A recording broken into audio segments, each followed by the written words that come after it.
I'm And here. I think we're live. I think I hit live by mistake. So hang in there. Let me throw it out. I think we're live. Yeah, we're live. Here we are, me and Very cool. Dr. V on our Friday. We're going to start doing this every Friday. Just American Citizen Mark Friedman, Dr. V there, Dr. Joe Volpicelli, one of the world's leading men and women and people on addiction, knows everything. Okay. So There if you you ever want to ask questions or stuff, feel free. He's got an MD, PhD, and he is trouble. And I love him. And he's going to sit there and laugh. You see how he starts laughing? He just starts laughing. So it makes it easy to work with him. Okay. Because his head's up here and we're down there. So it's going to make it very easy. Okay. just plain Joe. Just plain Joe. Yeah. Ah, Volps to me. I've known this guy 53 years. We've known each other. One of my oldest buddies. In fact, if I can quickly, I got my buddy Ben, who I've known for 64 years, Dr. V, and he's checking in on us, always does. I love him. Wanted to say hi. Hi, Okay. Ben. Okay. It's over. Now, let's just talk about a couple of things and let's just roll on in.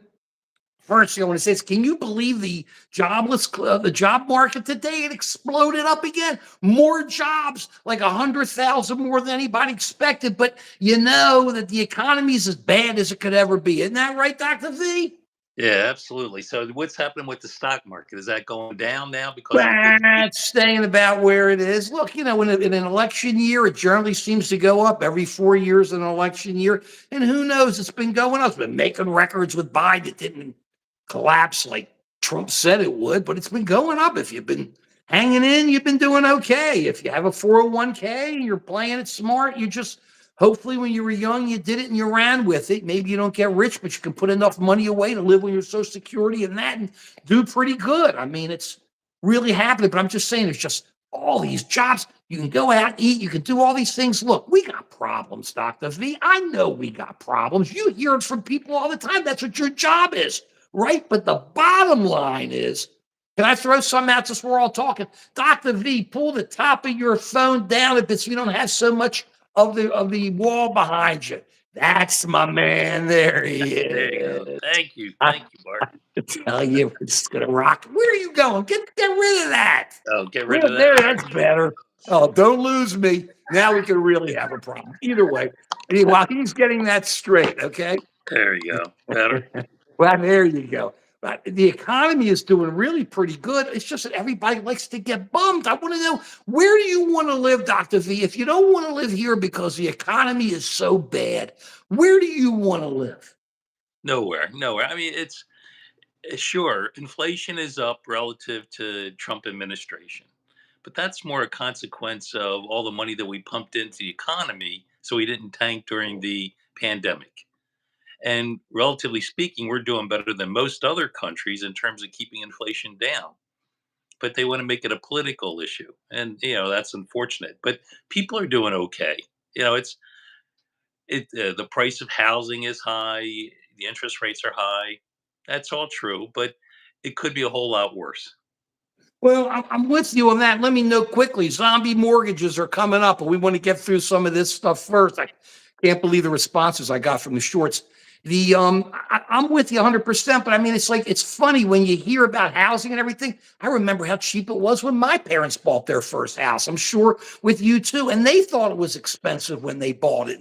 And when we went to college, our parents were moaning about how much money it costs. I mean, inflation's exploding. There's no question. I mean, it's slowed down. But I've always said, I've got a couple shorts up, Dr. V. I know you've seen it over a couple of years ago, the last couple of years, just saying we've gone down in inflation for so long and interest rates. I mean, my last house was what? Our first house, I think we got an adjustable like 14, 15% on our first house. People are talking, these are crazy interest rates now, but those were crazy interest Yeah. rates. And now you just look at it, you go, well, it went all the way down to like 3%. And it's like a rubber band. It pulls back inflation. It just goes after 30 years. It's not going to stop. Plus, what you said, all that cash that went out to keep this market up, to keep the economy going after COVID and everything, it's just pushed it out and it just changed everything. And if I may, on top of it, Yeah. as you've been here, we've been talking about a lot. We've been losing all of our supply lines because the world's breaking up. We are no longer dealing with the friends or the trading partners we thought we could trade with. We can't anymore. We got Russia, we got China, we got Iran, and we got North Korea coming against us. And it's that the world is breaking up. It's going to cost us more as we put more production here and bring manufacturing and do all this. It's just going to take years, and it's got to be some inflation in there. I don't know how we can get away from it. What do you say, Dr. V? Yeah, I mean, it's supply and demand. Right now, the supply is down, the demand is high, the prices are going to go up. That's basic economics. If there's a pandemic and people aren't traveling, of course, they're not going to be using gas. The price of gas is going to go down. When people start traveling again, they're going to use gas. The price is going to go up. So, if you want a recession or worse, a depression, then the prices will go down. So part of the cost of having a booming economy is that you have some amount of inflation. And it'll just take time to get past all the money that we gave away during the pandemic, and things will equal out again. But I just don't see blaming Biden for all this. He's Well, doing look, his best to try and keep inflation down, and he doesn't want inflation to be up. That's not helpful for him. So yeah, I'm with you, and I'm a supporter of the president. Okay, but I kind of disagree with you there, if that's okay. I'm an sure. old Harry Truman. The buck stops here. Just like COVID and the totally blowing it with 350,000 Americans dying, and everything is on Trump because he was president with the bleach and all this. The inflation is on Biden because he's president. I mean, the buck stops here. The president gets the good stuff and the president gets the bad stuff. At least that's how I look at it. We know that you can't stop things. It's like cycles. When you get old, like we are, you start seeing it takes a while for things to roll through. So it rolls through administrations. It's like this immigration stuff. It's been going on, God, how many years? But I mean, the last 40 years, Congress refuses to deal with it. Reagan made some changes, and then there were deals made, Republicans, Democrats. I'm sick and tired of hearing these guys going, it's their fault. It is Congress's fault. How many they've had deals over the years? How many times? I don't want to hear Republicans. I'm tired of this, Dr. V. Why can't Congress do something instead of always running on politics? And then they moan and groan about all these people coming in. And I think we need immigration, but at the same time, we need some type of barriers and some type of Yeah. organization to bring the people in so they can come in and become Americans and do it correctly. But man, it's this Congress. I mean, 40 years. I'm tired of their BS. How much money we pay those bums? Yeah, I mean, legal immigration is a good thing. Our country's based on it. When I hire people, a lot of times the legal immigrants are the ones who work the hardest. They're the most patriotic. They're really good employees. So legal immigration is fine. It's illegal immigration that hurts everyone, except for some businesses that hire illegal immigrants and don't pay them very much salary. Those are the people who profit from it. So I'm all in favor of legal immigration, not in favor of illegal immigration. But the problem is Republicans can make a political gain by calling attention to the crisis at the border, and so they're not really interested in doing anything about it right now. So the problem is, how do you have these two groups come together?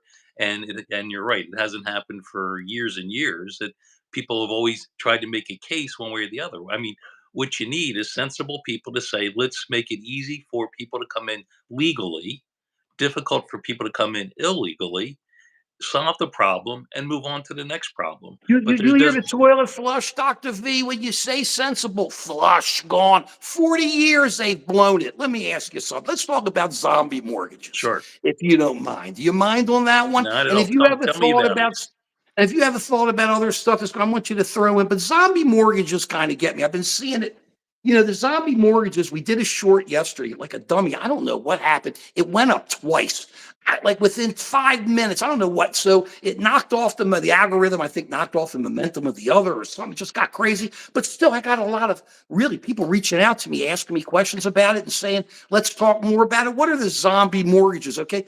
Back in like 2006, when we had the crash, the crash started, real estate, the banks went under, Merrill Lynch got bought. I mean, could you believe you and I, like, these guys used to be on the corners of every street.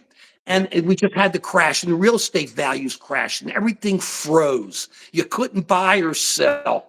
And then a government came in and said, this is what we got to do. Let's give this for context. You got to work with the people. You can't just foreclose on everybody. Fannie Mae, Freddie Mac, the insurers, investors, government said, you can't just put people on the street. You got to do it. The problem you had, though, was that the technology stunk. See, servicing and collecting mortgages, one of the major reasons we had such a collapse, which started in 2006, I mean, it started earlier, but when, was because there were so many bad mortgages being made, and everybody was making money on the front end where the mortgages get made, okay? So all the cash was going in there to make it easier to make mortgages. Meanwhile, the service company, the servicers collect the mortgage payments, pay the taxes and stuff, had stuff from like before the Model T, okay? And it didn't talk to each other. So when this whole thing collapsed, there was no technology there. They didn't believe in nobody really to get ready what's called loss mitigation, was called that. Okay. So what they did was quickly, they would say, if you're behind, instead of making you pay it back because you can't, I'm going to take that chunk of money you're behind. I'm going to do one of two things. I'm going to put it into another mortgage, and you don't have to pay it now. Or I'm going to put it at the end of your mortgage, and we'll deal with it at the end of the mortgage as a balloon payment. Am I making sense, or am I out of there? Okay. No, you're making Okay. good sense, and what you're saying is really interesting to me because it sounds like what happens when people get addicted. Again, my specialty is addiction, but when you think about it, the word addiction comes from the word addictus, which is an old Latin word in Roman times that when someone got behind in their loan, if they couldn't Oh, pay the loan, the judge would enslave the person to the person who they owed the loan to, and that was addictus. So that's where it comes oh. from. So this is all about addiction right now. That people were suffering because they couldn't pay their primary mortgage. So someone would come in and offer them a secondary loan that helped ease the pain of the first one, but the person still owed on that money, but they didn't even make a big deal about it. So people would have these secondary mortgages, and they would just let the interest build up, and nobody would say anything. It's sort of like your person selling you drugs, saying take this, you'll feel no pain, but they don't tell you the cost about it later. That you're going to have to pay for it later. The difference is, Dr. V, these guys weren't making money on these people's pain. They were doing this to try to help them because I'm with you, it makes sense. What they were really addicted to was before the collapse, when you would just go out and you could get loans for another this, and you'd write on there, I really work here and I've got this income. They had no doc loans and stuff, and people were lying like dogs to get that money, and then they just got handled. And those people, most of them got handled. And that's total addictus. Man, I'm going to remember that one. I've loved that one. It, I it, it told you reminds he's the me man. re- What? reminds me how the opioid epidemic started. The American Medical Association said people are suffering from pain. So you need to give them enough pain pills to relieve their suffering. So at the time, people were suffering that uh, people said we need to make sure people are invested in this country by owning houses. So even though people were poor, they made it easy to borrow money to own a house, which It's is been since the war, since World War II. absolutely, and there's a certain sense that's a good thing. Just like people have chronic pain, you want to relieve their suffering. But the unintended consequence is that people couldn't pay back, and if you're on pain pills long enough, you build up a debt, and eventually you have to pay that debt. So when you come off the pain pills, you go through withdrawal, and nobody wants to go through withdrawal. And then the government says, "Okay, doctors, you're writing for too many pain pills. You have to stop prescribing." So doctors stopped prescribing pain pills. So what do people do? They went to the street to get these cheap opiates, but they're even more addictive. And that's what these secondary mortgages are. They're sort of like the street drugs, if you will. And maybe the initial intention was to help folks, and maybe the original intention was not to worry about paying back the loans, but the person was still indebted. They still had a need because these secondary loans were tied to the value of the home. You are tough, Dr. V. Listen to me. Let me give you, I love you. You are tough. But let me give you a little bit of a different Go ahead. play on that, okay? Go Because ahead. everything you say is correct. But let me give you just a little bit of a different play here. All right. Everybody got it. It wasn't just one or two people. It was a incredible amount of people. And because the servicers didn't have the technology to really do anything, they just took that money and put it to the back end. So it either became a balloon or a second. At the same time, they didn't have the technology to track it.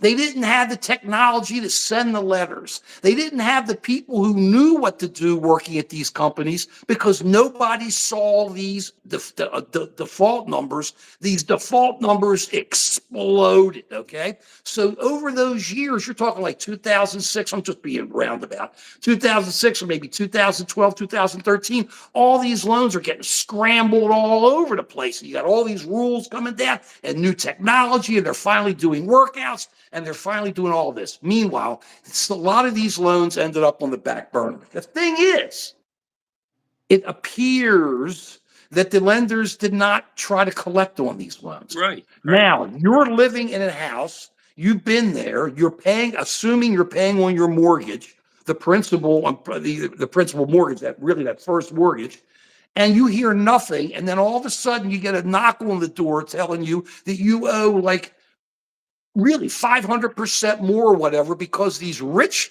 investors paid pennies on the dollar to get a hold of this mortgage. Now let me throw out some. Now I got a problem with that. Okay, I got a problem with that. That's like in a tornado, the gas station raises the price to $5, $10 a gallon. This was an emergency, so now we've got this. So I'm throwing some tips out there. I'm no expert, but I'm throwing some tips out there on how you deal with these people Right. when they reach out to you. Okay, you do what you do, and always get a good lawyer if you're going to fight this. You definitely got to get a good lawyer. Like you need a good doctor, you need a good accountant, you need a good lawyer in a situation like this. But let's talk some tips. If these people start calling you up, first of all, don't hang up the phone, talk to them. And I'm telling you, I think this will make sense. It's like how you deal with your addiction. You deal with it head on, Dr. V. You have You're to not, the, recognize the, it. the key to this is not to play the ostrich defense and keep your head underground because you're going to get blown up. When this starts, you have to deal with what you call your addiction or whatever it is. You got to deal with it and work it out. If you don't, you become like everybody else. You get handled and it doesn't work out. You talk to them and you start asking questions to make sure it's not a fraud. You wouldn't say, send me a letter. Send me a letter. Let me make sure you're real. They'll send something. They'll give you loan number and all this kind of stuff. And then when you get them on the phone, you start asking some questions. Can I see my payment history, please? You have the right to see your payment history. Let's see if they have the payment history. You ask, can I see my default notes history? Especially on this date, you pick the date that it was modified in whatever way, and I'd like to see the notes that the agent put in and how they worked this out and what happened and where did it go. Then I want to see not only the full payment history, I want to see the breakout of how payments were made and applied. Were they applied to escrow? Were they applied? You just start working it. You start asking questions. Then you ask them, send me copies of the letters that were sent out to me saying you owe the money. So obviously they didn't send letters. So Listen, what if they listen, I'm don't not I'm reply not to you and arguing right ignore or you? wrong. Dr. Don't. Z, I'm not arguing right or wrong. I'm just giving tips on how to deal with it, How do okay? you deal with it when they ignore you?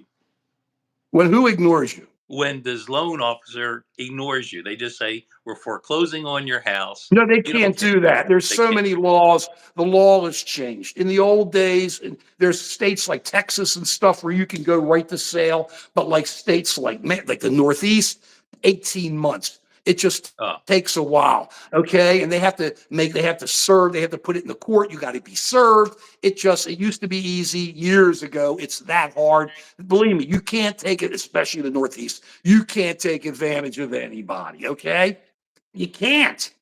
So what ends up happening is, but you got to move on it. You can if people ignore it. That's the problem. There you go. So right. So what happens? So I'm just saying. So you do this. So then you also ask this: how do I know you own my loan?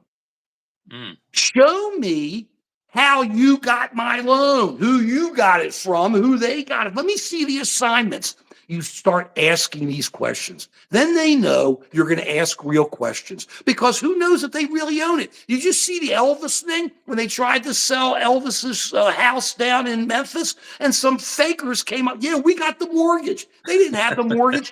They called them out on it. That's what you got to do here. At the same time, you got to do what you're saying. People have to understand, yeah, you did have a loan. It's hard to walk away from it. But if you get all this information, you have all these rights. Yeah, I would definitely talk to a lawyer if you start finding this kind of information out because just because you blew it doesn't mean the lender didn't blow it. And if the right. lender blew it or any of the people in the chain of title blew it, you have rights and you're entitled to it. And it all arose from this just incredibly horrible, horrible time. I don't know.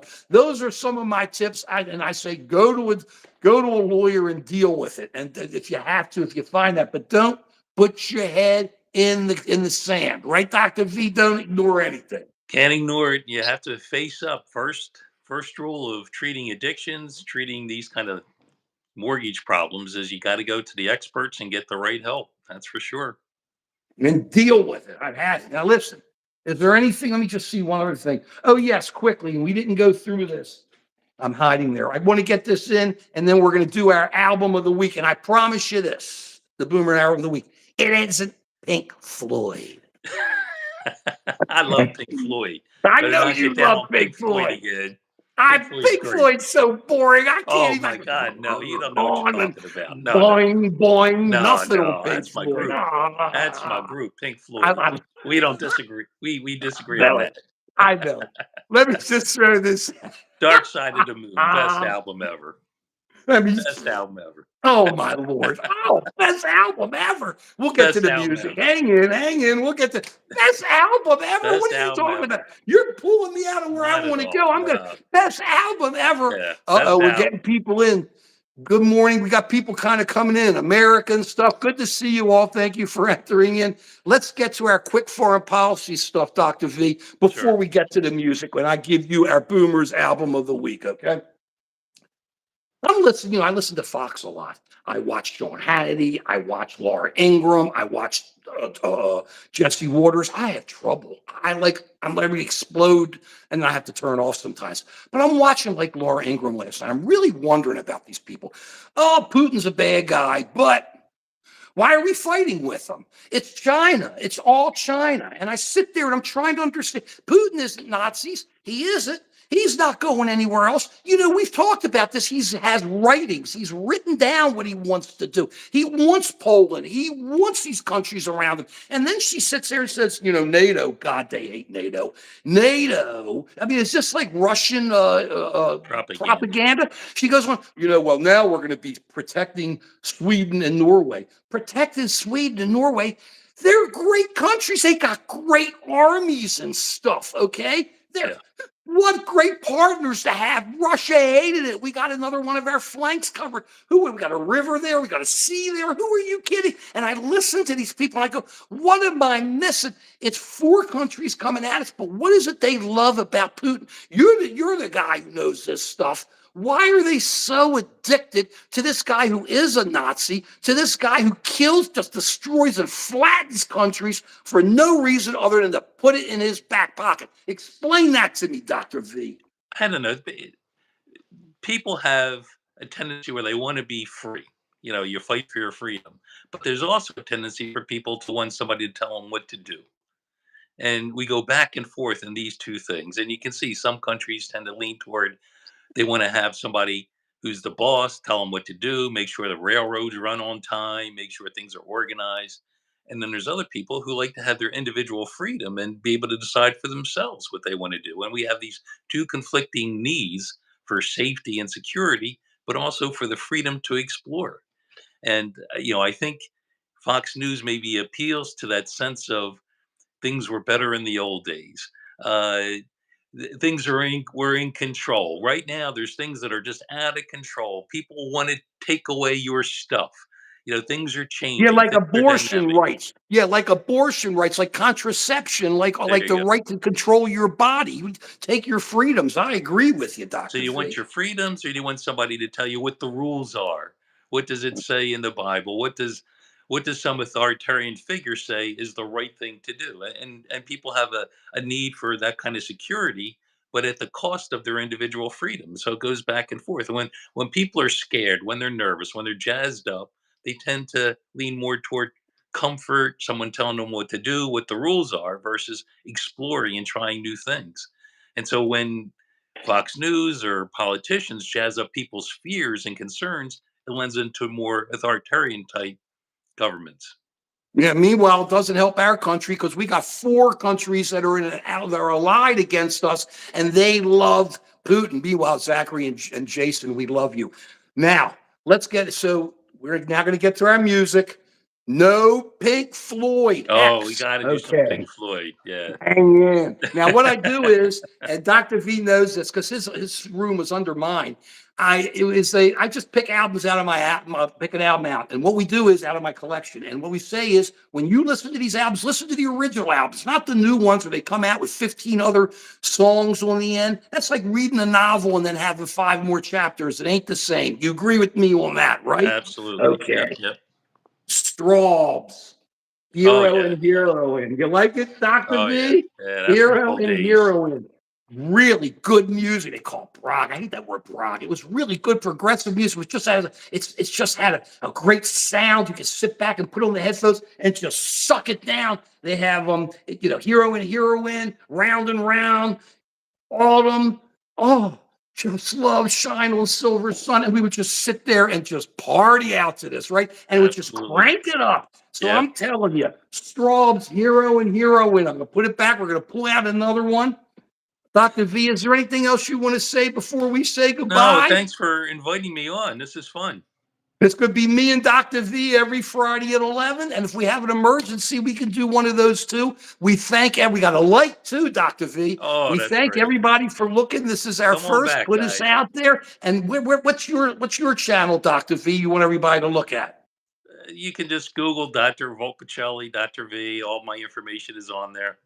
Yeah, well, what channel on YouTube? What's your channel? You I have a don't know. Dr. V channel. You have, Got a don't Dr. you? V channel. I don't know. You don't I know? have to come Okay, with my but I have to on come with my YouTube, information next time.